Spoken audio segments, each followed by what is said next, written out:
श्री हरि। यदि कोई साधु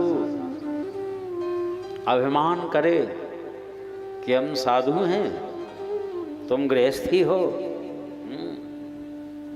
ये भाव ठाकुर जी को अच्छा लगेगा? उससे कहना चाहिए कि तेरा बाप तो गृहस्थी था, तू इतना बड़ा साधु बन गया। यदि सदगृहस्थ में किसी प्रकार का अभिमान न हो, ठीक ठीक यथा योग्यम तथा कुरु, कर्तव्य परायणता हो। हाँ, धर्म पत्नी के प्रति जो कर्तव्य की भूमिका है ठीक ठीक निभाए, भाइयों के प्रति, माता पिता के प्रति। यदा कदा दरवाजे पर कोई अतिथि आ जाए, याचक आ जाए, भिक्षुक आ जाए, उसका यथा योग्य स्वागत सत्कार हो जाए। जिस घर में ठाकुर जी के खूब उत्सव होते रहते हैं समय समय पर, चाहे जन्माष्टमी है, रामनवमी है, नवरात्रि है, आचार्यों की, महापुरुषों की जयंतियां मनाई जाती हैं। धन्यो गृहस्थाश्रम, वो गृहस्थाश्रम धन्याति धन्य हैं। कितने सदगृहस्थ ऐसे परम संत हुए, हाँ, जो बड़े बड़े जगदगुरु शंकराचार्य भी जिनके समक्ष नतमस्तक होते सजन। हमारे यहाँ पर कोई भी वर्ण,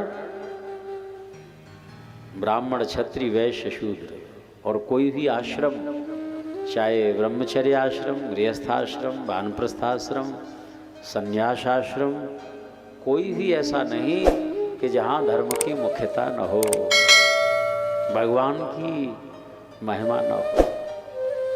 सर्वत्र तो गृहस्थ बाधक थोड़े। अब घर जो होता है, ये घर बंधन का कारण थोड़े ही है। ये घर मेरा है, ये घर मेरे लिए है, ये बंधन का कारण होता है सजन।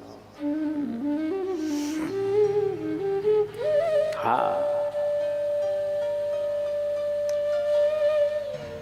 मेरी नाम की कोई वस्तु संसार में सिद्ध हो ही नहीं सकती सजन, न हुई, न है, न हो सकती।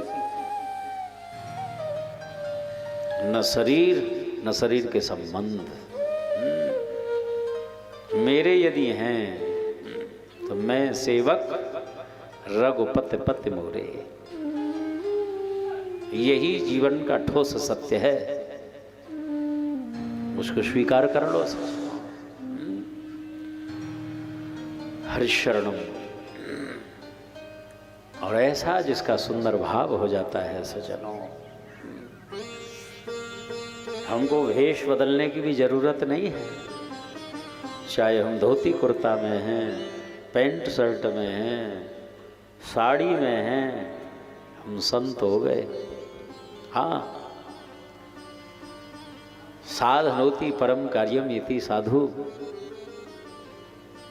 जिसका स्वभाव अच्छा हो जाता है, स्वभाव जिसका सुधर जाए, वही साधु है, वही संत है सच। सिरम मुंडितम तुन्नम मुंडितम न चित्तम मुंडितम तो किम मुंडितम। सिर का मुंडन किया, दाढ़ी मूछों का मुंडन किया,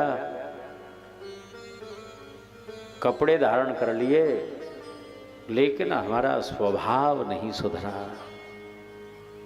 श्री ठाकुर जी से अपनापन नहीं हुआ, चित्त जो है उस प्रेम रंग में, उस भक्ति में नहीं रंगा, तो क्या खाक किया, फिर व्यर्थ हो जाता है सब। श्री हरि।